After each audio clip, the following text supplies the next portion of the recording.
नमस्कार दोस्तों, मैं सिद्धार्थ आप सभी का बहुत बहुत स्वागत करता हूं।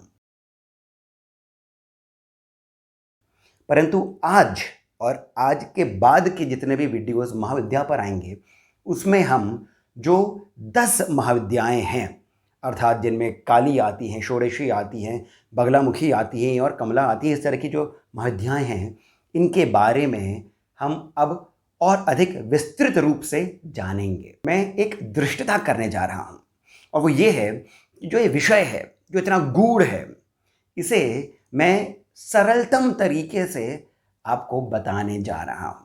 अर्थात मैं एक भौतिक विषय को लेकर के इस ब्रह्मांड के ज्ञान को कुछ बातों में समझाने की चेष्टा करूंगा। इस दृष्टता के लिए आप मुझे पहले से क्षमा करिए, परंतु समझना आवश्यक है कि महाविद्याएं जो हैं ये कितनी सूक्ष्म हैं और कितनी गूढ़ हैं, अर्थात कितनी सटल हैं और कितनी रहस्यमयी है। महाविद्याएं किस प्रकार कार्य करती हैं, किस प्रकार ये क्रमबद्ध तरीके से आगे बढ़ती हैं, अपने सृजन के कार्य को ये किस प्रकार इसका परिणाम देती हैं, इसे समझने के लिए आइए छोटे से डायग्राम को समझते हैं।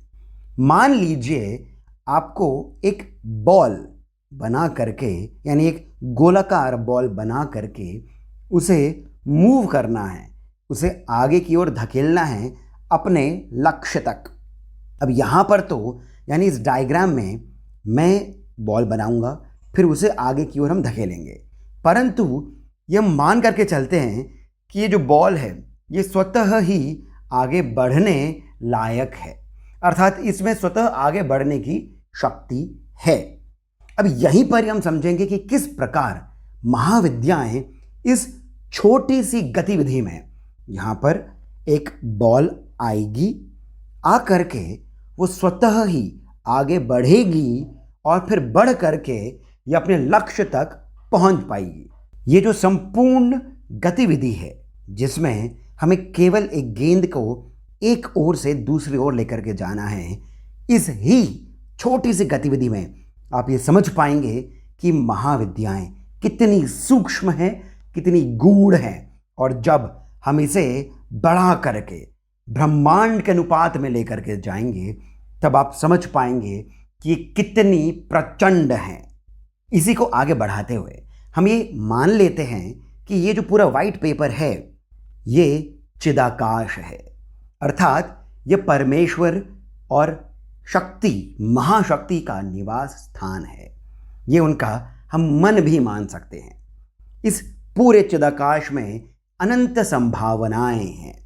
अभी ये पूरा पेपर ब्लैंक है, कुछ नहीं है यहाँ, परंतु इस ही में तो सृजन करने की शक्ति है। और चूंकि ये शक्ति अभी किसी भी रूप में नहीं है, इसी कारण ये निर्गुण है, ये निराकार है, परंतु इसमें अनंत संभावनाएं अवश्य हैं। और जो ये चिदाकाश है, ये जहाँ पर स्थित है, उसी को हम इस शक्ति के भैरव के रूप में शिव को समझ सकते हैं। इसका वर्ण ऋषियों ने काला बताया है, क्योंकि यहाँ पर अभी प्रकाश का तृण मात्र भी नहीं है, परंतु प्रकाश की अनंत रश्मियां यहाँ पर वास कर सकती हैं। इतनी संभावनाएं हैं यहाँ। इसी कारण इस प्रचंड, इस महाशक्ति का नाम दिया है महाकाली। फिर स्वतः ही परमेश्वर के मन में एक इच्छा उत्पन्न होती है सृजन की। अब ये जो सृजन की इच्छा है, इसमें आप देखेंगे अभी तक ये जो गेंद है, ये जो बॉल है, ये बनी नहीं है, ये आई नहीं है, इसका कोई रूप नहीं है, परंतु ये इच्छा आई है। ये जो इच्छा है ये प्रथम स्पंदन है। इसी कारण इसका नाम है तारा। और ये जो तारा हैं, इनके जो भैरव हैं वो हैं अक्षोभ्य भैरव, अर्थात ये जो रूप आएगा, ये विकार भी होगा, तब भी ये शिव को मान्य होगा। इसी कारण इनके जो भैरव हैं वो अक्षोभ्य भैरव हैं। तारा अति उग्र देवी हैं, क्योंकि ये भी संपूर्ण सृजनात्मक शक्ति को अपने में धारण करके रखती हैं। ये प्रथम स्पंदन है, परंतु अभी भी पूरा विश्व, पूरा ब्रह्मांड निराकार ही है। फिर प्रकाश की प्रथम रश्मि रूप लेती है। तो जो आप ये डॉटेड, ये जो गोला है, इसमें आप जो डार्क करा हुआ पोर्शन है इसे देखेंगे, ये वो पहली ऊष्मा है, ये वो पहली रश्मि है, ये वो पहली आभा है। इसी को ललिता का नाम दिया है। और चूंकि ये बढ़ते बढ़ते अपने पूर्ण आकार में आ जाती है, इसी कारण इसे श्री विद्या कहते हैं। और जब ये अपने पूर्णत्व को प्राप्त करती है, इसे कहते हैं षोडशी। अर्थात ये एक बाला के रूप में आगे बढ़ते हुए किसी भी स्त्री के यौवन अवस्था तक पहुंचने की जो जो कलाएं होती हैं, उसको पार करते हुए ये जब षोडश वर्ष तक पहुंचती है, तब ये अपने पूर्णत्व को प्राप्त करती है। यही ललिता का सार है। यहीं से अब जो ब्रह्मांड हमें दिख रहा है उसका आरंभ होता है। यहीं पर ही ललिता के जो भैरव हैं उनका नाम है कामेश्वर। जैसे मैंने पहले भी कहा था, हम इन्हें भौतिक काम के रूप में नहीं जानेंगे, ये ईश्वरीय इच्छा है। फिर आती है चौथी महाविद्या भुवनेश्वरी। भुवनेश्वरी जो हैं, यही वो शक्ति है जिससे संपूर्ण ब्रह्मांड दृश्य है। इसी कारण ये तीनों भुवनों की जो भू भुव स्वः, ये जो तीनों भुवन हैं, इनकी जो अधिष्ठात्री देवी हैं वही भुवनेश्वरी है। और इसी कारण इनके जो भैरव हैं वो हैं त्रयंबक भैरव। अब आप देखेंगे कि जो ये गेंद है, ये गेंद अब आगे की ओर बढ़ती है। जैसे मैंने पहले भी कहा है, हमें ये मानकर चलना पड़ेगा कि ये जो गेंद है ये स्वतः ही आगे बढ़ सकती है। तो भुवनेश्वरी के बाद आप देखेंगे कि जो ये शक्ति है ये स्वयं को चलायमान करती है, क्योंकि अब इसका रूप आ चुका है, कुछ आकार आ चुका है।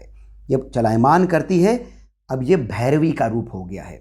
यही भैरवी मनुष्यों में कुंडलिनी शक्ति के रूप में ऊपर की ओर उठती है।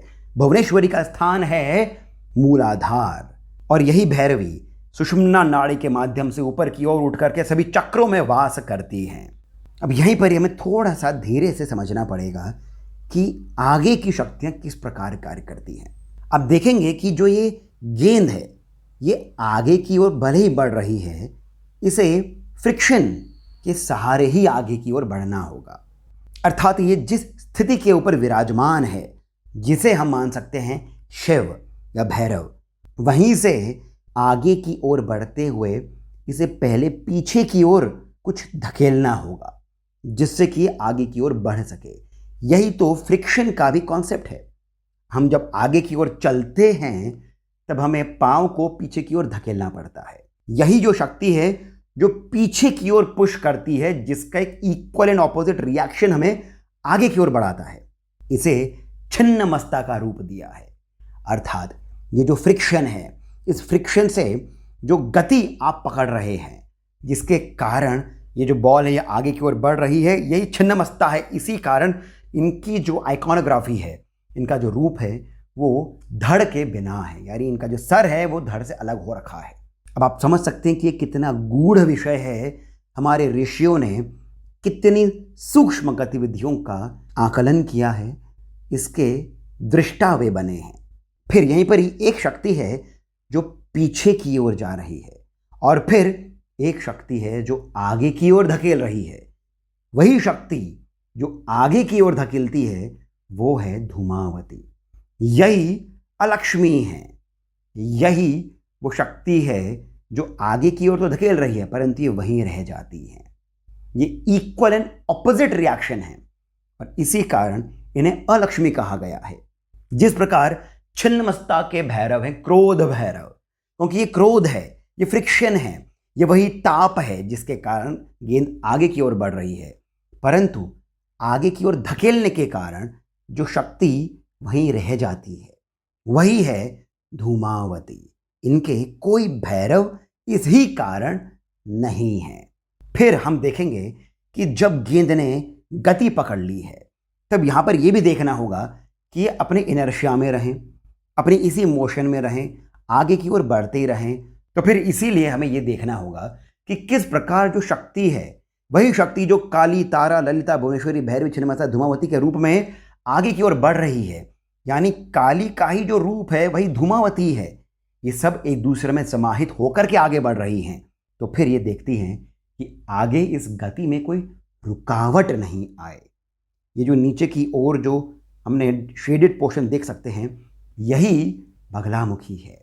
यही वो प्रचंड ब्रह्मांड की शक्ति है जो किसी भी वस्तु को चलायमान रखती है, आने वाले अवरोध हैं उन्हें हटा करके। अब हम ये देख सकते हैं कि यही गेंद अब आगे की ओर बढ़ रही है। चूंकि इस गेंद में स्वतः ही आगे बढ़ने की शक्ति है, भैरव के रूप में, छिन्नमस्ता के रूप में ये पीछे छोड़ती हुई जा रही है अपनी जो सतह है। ये जो भैरव हैं आगे बढ़ते हुए ये पीछे की ओर धकेल करके अपने आप को आगे बढ़ रही है, यही धूमावती हैं। फिर आने वाले जो जितने भी अवरोध हैं उन्हें ये हटाते हुए आगे बढ़ रही हैं। इस समय यही बगलामुखी है, और जब ये अपनी इसी गति को निरंतर बना करके रखती हैं, ये मातंगी हो जाती हैं, ये मस्ती में आगे बढ़ रही हैं, कोई इन्हें रोकने वाला नहीं है। ये प्रचंड शक्ति है, बहुत अधिक शक्तिशाली ये महाविद्या है मातंगी।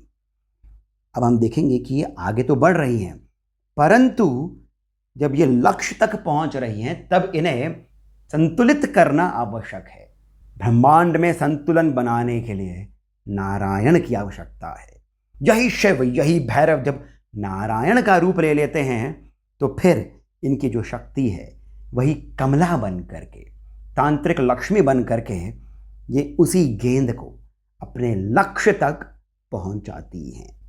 अब दोस्तों आप समझ सकते हैं कि इस छोटी सी गतिविधि में जहाँ एक गेंद एक जगह से दूसरी जगह जा रही है, सारी की सारी महाविद्याएं अपनी संपूर्ण कला के साथ इस छोटी सी गेंद को छोटे से एक स्पेस में आगे बढ़ा रही हैं। इसी का यदि हम ब्रह्मांडीय रूप बनाएं तब आप समझ सकेंगे कि एक एक महाविद्या कितनी प्रचंड है, एक एक महाविद्या में कितनी संभावनाएं हैं, कितनी ये शक्तिशाली हैं। और इसी कारण आप ये भी समझ सकेंगे कि यदि आपको किसी एक भी महाविद्या का ज्ञान प्राप्त हो गया तब आप उनसे पहली वाली और आने वाली सभी प्रकार की विद्याओं का आप ज्ञान प्राप्त कर सकेंगे, उनकी भी आप सिद्धि पा सकेंगे।